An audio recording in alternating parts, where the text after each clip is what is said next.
Unpopular opinion. Silk the Shocker was not trash. Yeah, I remember Silk from No Limit. One, two, three, you know Silk a G.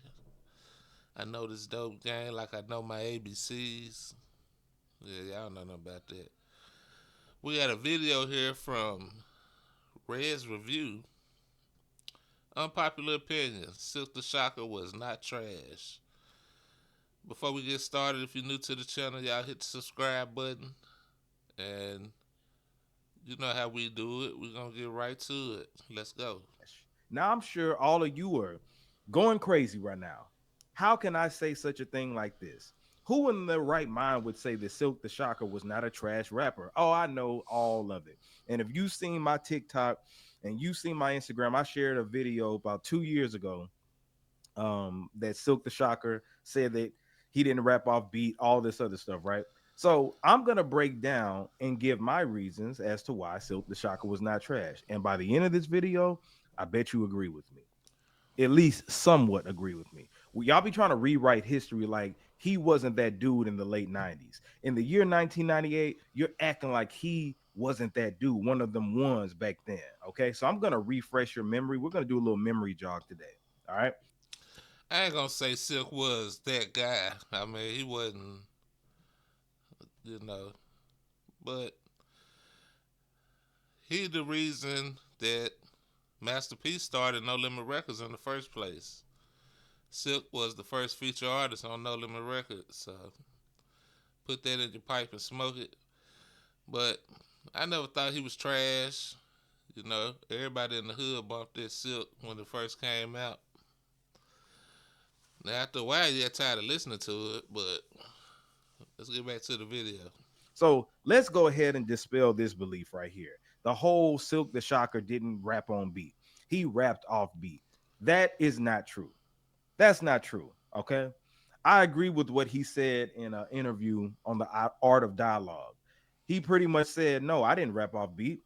It's just people didn't listen to it correctly. I had a different sound. So this is my belief. Silk the Shocker didn't rap off beat. He just had a different delivery than every other rapper. He had a certain unique, a certain pattern. You know how everybody usually goes with a certain type of rhythm. Silk's was a little different. He more like talked when he rapped. If It was unorthodox. And then he would slow talk you through a couple of lines in there, speed up and catch up with type shit. Nowadays we got Blueface be rapping off beat all the time. His best shit when he off beat probably like on that one song about the West Coast.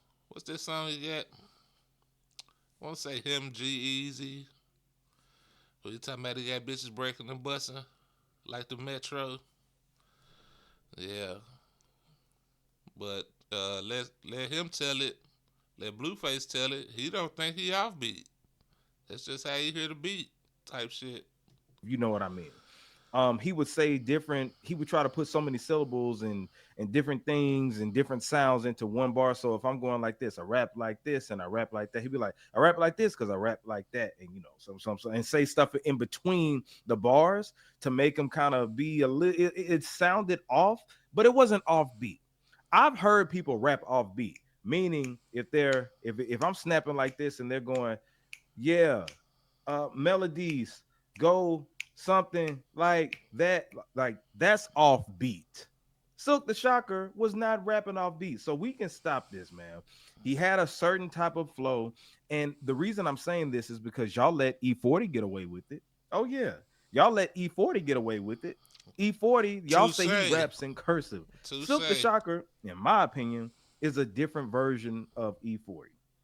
All right. I can I'm see trying to that. think of other rappers that kind of rap like that too, but some of those Bay Area rappers, you know what I'm saying? Like, even if you listen to GNX, the song GNX from the GNX album with Kendrick Lamar, they are rapping what you would think is that quote unquote offbeat, but it's that bass sound. But it's not offbeat, it's just a different way of rhyming. Okay.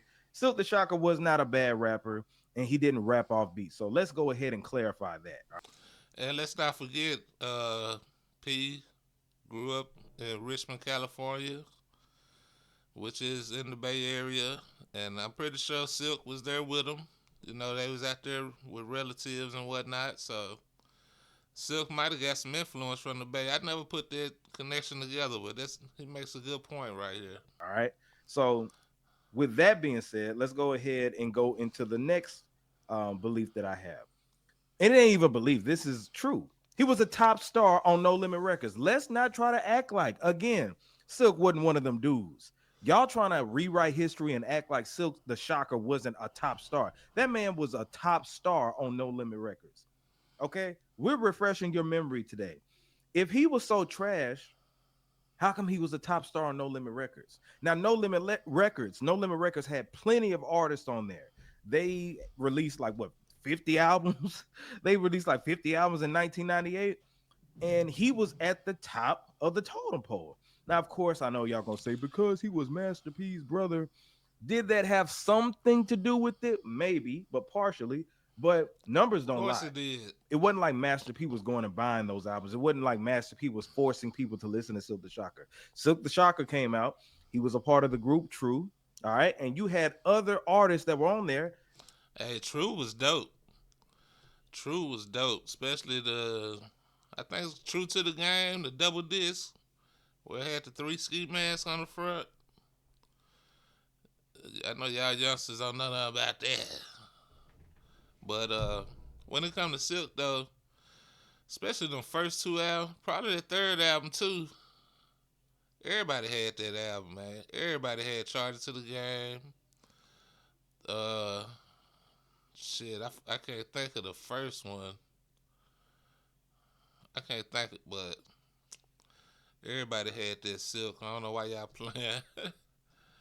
That weren't doing as good as Silk the Shocker. And if you remember, it wasn't just the top star No Limit, one of the top stars, period.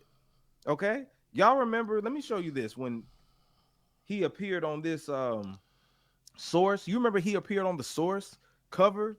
The hottest, some of the hottest rappers at that time when DMX was booming, Corrupt, you had everybody. Why would Silk the Shocker be on there? And Peter Guns, Cameron, Big Pun, you know, you had MOP, a bunch of people that were on here. Is that MOP? No, that's Capadonna, Noriega, Cannabis. So Silk the Shocker was on this front cover.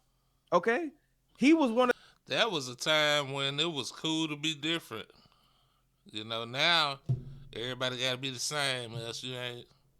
You got to sound like little what's the name of them. But back then, everybody he just named DMX, Silk, Corrupt, Big Pun, Capadonna, Cannabis. They was all different.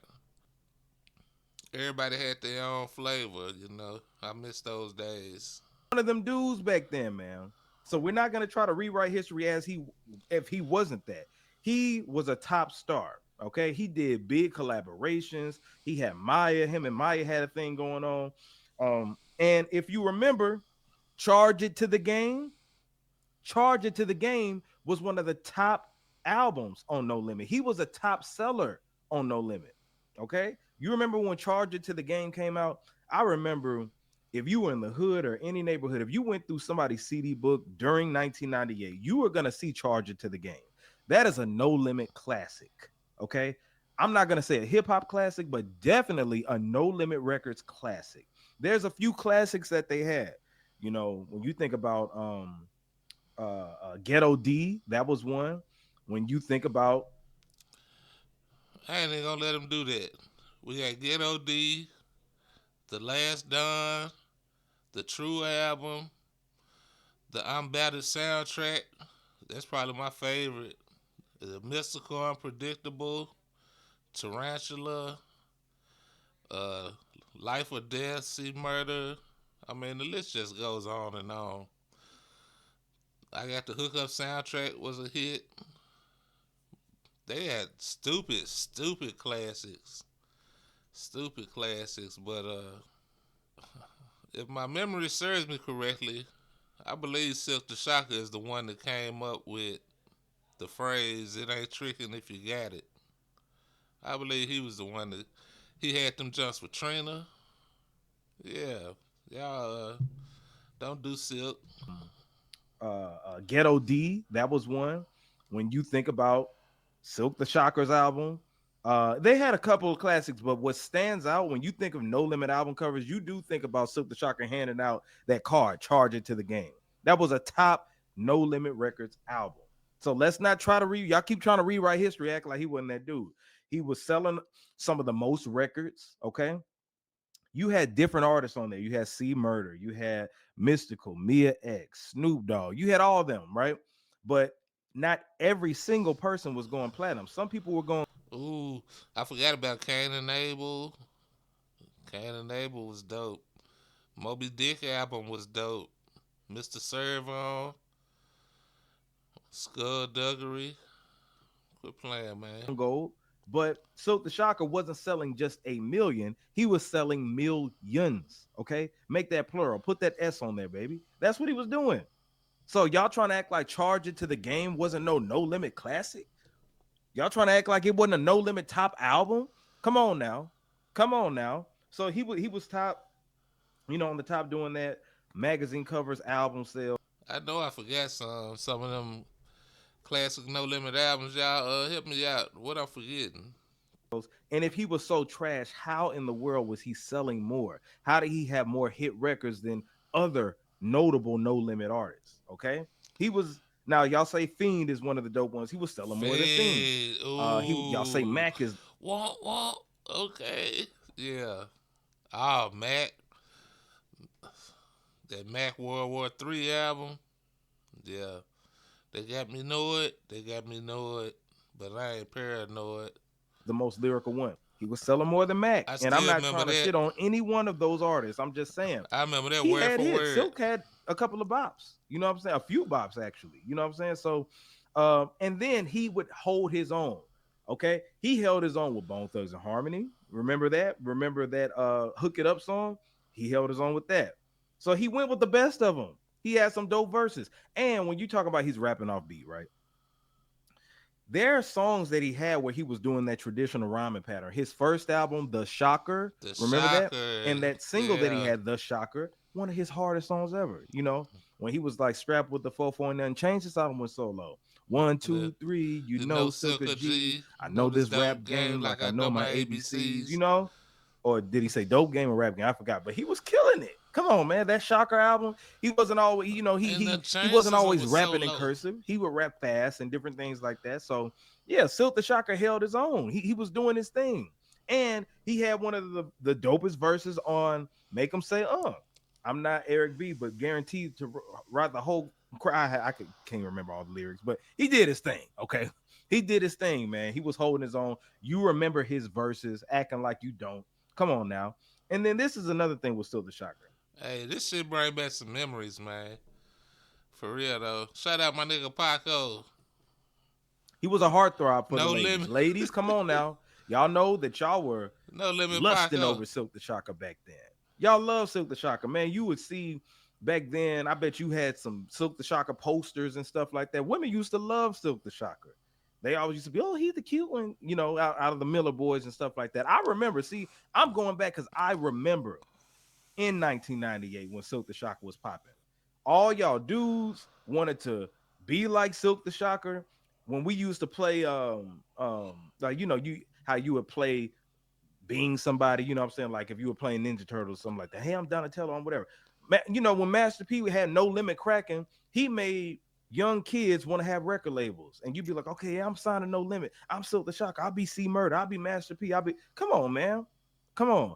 It ain't my fault. Y'all acting like that wasn't hard. But yeah, like I said, man, with his image, he had the ladies going crazy at that time. That's why they wanted to match him with Maya and all this other stuff. So he was one of the youngest ones in the camp, and had the ladies going crazy. So let's not act like he wasn't no heartthrob, no homo, But I'm just saying, like, that's what he had going on at that time. So shout out to Silk the Shocker for that. And the last thing is he had an image. Okay, talked about the heartthrob, but he had an image. Those Scullies, that man would would be bare chested. He wouldn't have no shirt on and have that Scully. He made having a Scully popular. Okay, that was his image. Later on, he went to hats, but when I think of Silk the Shocker, you think of that skull cap that he had and some chain and a No Limit chain. That was his thing. It would be hot as hell outside. That boy would have that skull cap on and that's how you knew it was Silk the Shocker. A tall dude with a skull cap on. When I put a skull cap on to this day, I think about Silk the Shocker. Oh, I got that Silk the Shocker going on. He made skull caps Nigga, why you lying? popular. Why you Okay, lying, that bro? was his look. That was his. I can't give him that. This man didn't make skull caps popular though. I mean, come on, y'all. Niggas was rocking Scullies before Silk, after Silk. I can't even give you that one. Ain't nobody put. You might look like him if you put a Scully on. You slick Mike on 90s day. Come to work on 90s day with your Silk get up on. Image. He had an image. Everybody on No Limit didn't have an image. Okay, Mac didn't have an image. That same Fiend didn't have. that same look. Mac used to wear the Scully. C Murder used to wear the Scully with no shirt. P. So yeah, I can give you that one. A quote unquote image. They were dope rappers, but what stood out about Silk the Shocker is that he dressed the part. He looked the part. Hold up, what did you just say? Look, that was his image. He had an image. Everybody on No Limit didn't have an image. Okay, Mac didn't have an image. Fiend didn't have a quote unquote image. They were dope rappers, but what stood out about Silk the Shocker is that he dressed the part. He looked the part. Okay, now it's silly to look at now, but when he was rocking them Scullies, that's what you would look at. That was Silk the Shocker's look. Okay, so with all that being said, we had to do a memory jog and act like, because y'all be trying to act like Silk wasn't that dude. And I had to sit here and be the one to tell you that I remember in the late 90s when Silk the Shocker had it cracking. Okay. So, like I said, he was not a trash rapper. Y'all trying to forget what happened back in the day. If you agree with me, go ahead, hit that like button. Let me know in the comment section how you feel about that. Am I tripping? Do you agree with me, or do you still think that he was trash? Because some of y'all gonna say, "Well, I always thought he was trash," but like, you're gonna say that. I get it. You always thought he was trash, but he was just so popular. He was Master P's brother and all this. Talent doesn't lie, numbers don't lie.